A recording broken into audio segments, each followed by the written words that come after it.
Treasurer, welcome to the program and good morning. Happy David. New Year. You too. Look, we'll get to the tourism sector and what's on the cards for them in a moment. Let's just start more broadly with the economic outlook. It was a very tough year, of course, last year for nearly all Australians. We still, in fact, have more than 900,000 people out of work and just over 1 million who need more work.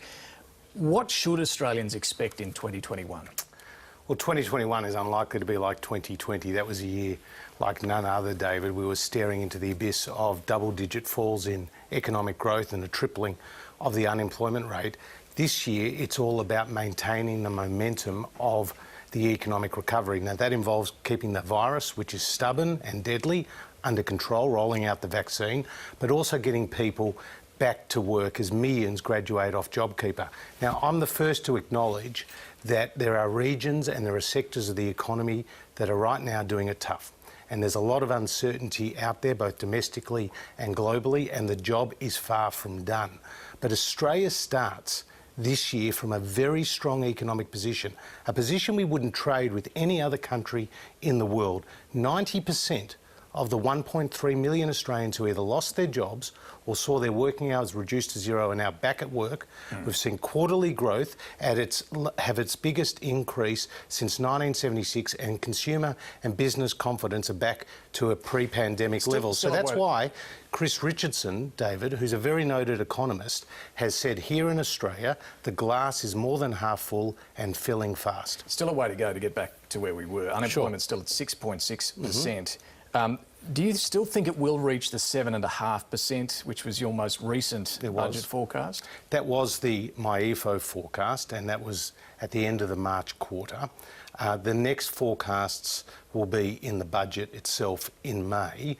But I acknowledge too that the labour market has outperformed expectations. We've seen 320,000 jobs being created in the last 3 months. What will determine the trajectory in terms of the unemployment rate is going to be how much household consumption will increase going forward. We've seen that around $200+ billion has been accumulated on household balance sheets and business balance sheets. That was not there last year, and government support. So that money is to be spent. But also the Morrison government's JobMaker program, which is the hiring credit, infrastructure spending that were brought forward. So will unemployment still get up to 7.5? Let's wait and see. Those forecasts were put in the budget based on the best advice to Treasury, but we have seen improvements in the labour market even since May. So it may not get that high. I don't want to be Nostradamus here. I do want to say that I want to take a wait-and-see attitude to that, because we have always been pretty conservative with our forecasts generally across the economy. Do you still think debt's going to get up to over $1 trillion? Yes. So that won't change? That is the trajectory we're on, because obviously we've made significant spending commitments. OK, but if things are a little better than forecast, unemployment in particular, you're going to save a bit of money. Yeah, we've seen that we're improvements in the budget bottom line, of course, and let's not forget that going into this crisis, we saw welfare dependency at a 30-year low because we'd got that unemployment rate down. Well, that means you could have a bit of extra cash to spend on Newstart, for example. Well, I want to remind you that every dollar we've been spending through this crisis has been a borrowed dollar, and that's really important to understand. So we have to be very cautious about what we spend on. Our spending has been sticking to a set of principles. It's been targeted, it's been proportioned, it's been using existing systems, and we haven't built in structural spending for the longer term. It's been short-term money that has been designed to get people to the other side. My point is you may have a bit extra, based on what you'd forecast to spend, that you could allocate to the unemployed. As I say, there's a lot of unemployed. JobSeeker is meant to stop at the end of March and go back to the old Newstart. Not JobSeeker, the coronavirus supplements. And that, called JobSeeker, go back to the old Newstart rate. Again, we'll make determinations and decisions and announcements prior to that ending. What about for those in work? Wages flat. And yet, during the pandemic, we've seen billionaires considerably increase their wealth. Are you worried about growing inequality coming out of this?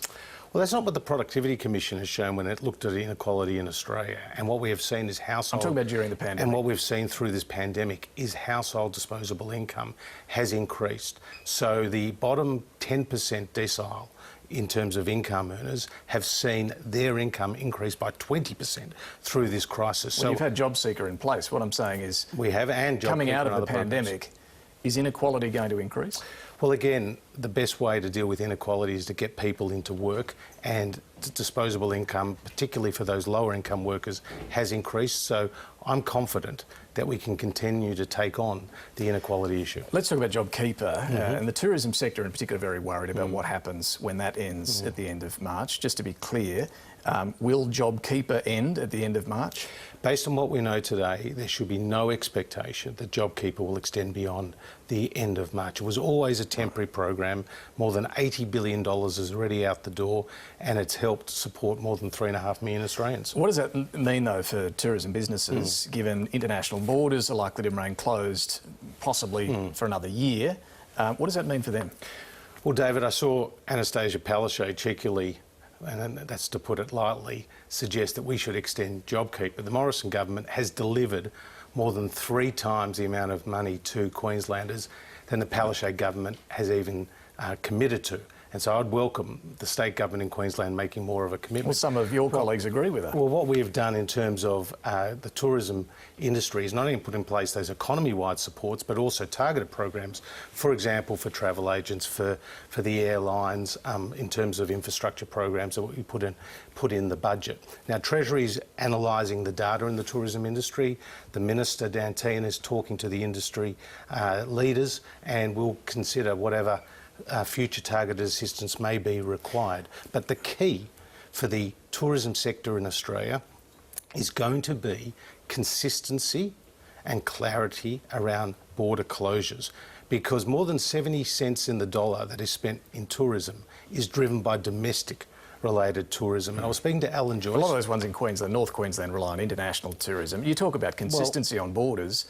Your government shut the border to New Zealand based on one case over there. Well, again, that was based on the advice of the AHPPC, Sure. and it was a unified approach by the central body involving the states as well. But when it comes to domestic tourism and those borders, I was speaking to Alan Joyce. He told me that in January, and for that January period, Qantas and Jetstar cancelled 1,500 flights, 200,000 passenger bookings, that's more than $200 million, into Queensland alone. That's Maroochydore, Gold Coast, Cairns, Hamilton Island. These are tourist destinations in Queensland where more than 200,000 passengers had their bookings cancelled because of those border restrictions that the Premier put in place at the end of December. Okay, but coming back to these businesses, though, I mean, just to be clear, you're not going to continue JobKeeper, so no wage subsidy ongoing for... There is no intention to extend JobKeeper. We'll look at what targeted assistance is required. But is the message to them, you know, this could be another year or even more before international tourism really gets back to what it was? Well, you've heard the Chief Medical Officer, the Prime Minister, the Health Minister talk about international borders. So should they consider getting out of that game? Well, again, they will be decisions that commercial operators themselves take.